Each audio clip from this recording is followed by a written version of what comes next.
வீட்டில் எங்கே எக்ஸசைஸ் பண்ணுவீங்க? இதான் இங்கே வந்து இந்த கண்ணாடி இருக்கு இல்லையா, ஓகே. இந்த கண்ணாடி முன்னாடி வந்து காலைல ஒரு 3 மணி 3:30 மணிக்கு உட்காந்து தியானம் பண்ணுவேன். தியானம் பண்ணிட்டு எக்ஸசைஸ் பண்ணுவேன். ஓகே. யோகாசனம் பண்ணுவேன். அப்புறம் எக்ஸசைஸ் பண்ணுவேன். கிக்ஸு அது மாதிரி பண்ணுவேன். ஒரு 4 மணி நேரம் ஆகிடும். நான் முதல்ல காலைல எழுந்தோடனே முதல்ல வந்து பத்மாசனம் போட்டு பூமிக்கு என்னோடய நன்றி கலந்த வணக்கத்தை தெரிவிச்சுக்குவேன். பூமாதேவிக்கு நம்ம வாழ்கிறது இந்த பூமியில் நம்ம அன்னை பூமாதேவி, அந்த அன்னையும் இந்த பூமாதேவியும் நான் வணங்குவேன். அப்புறம் பிரபஞ்சத்தை வணங்குவேன். வணங்கி முடிச்சு ஆஞ்சநேயர், ஜெய் ஆஞ்சநேயர் துணை, ஜெய் மௌலாளி துணை, ஜெய் குருவே துணை இன்னொன்று ஊற்றிக்கிட்டு அப்படியே வந்து முதல்ல என் உடம்புல இருக்க டஸ்ட்டெல்லாம் எடுத்துக்குவேன்.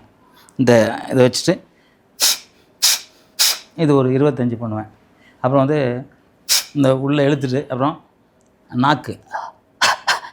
நாக்குக்கு எக்ஸசைஸ் பண்ணுவேன். அப்புறம் வந்து கண்ணுக்கு எக்ஸசைஸ் பண்ணுவேன். அப்புறம் வந்து இந்த காதுக்கு எக்ஸசைஸ் பண்ணுவேன். இதெல்லாம் முடிச்சுட்டு இதய முத்திரை, இது பேரே இதே மாதிரியே இருக்க பாருங்க. அதனால் இது வந்து 20 நிமிஷம். இது 2 எஃபெக்ட்டு. ஒன்று வந்து முத்திரை பண்ணுறது நம்ம உடம்புக்கு நல்லது. இன்னொன்று வந்து நான் பிரபஞ்சத்துக்கு போயிட்டு வருவேன். இந்த பிரபஞ்சம்னா சூரியனை போய் பார்ப்பேன். இதெல்லாம் போயிட்டு வருவேன். எனக்கு வந்து சில சித்தர் வழிபாட்டில் அவங்க சொல்லி கொடுத்ததுனால இப்போ உங்கள்கிட்ட பேசிக்கிட்டே இருக்கும் கூட நான் அங்கே தான் இருக்கேன்.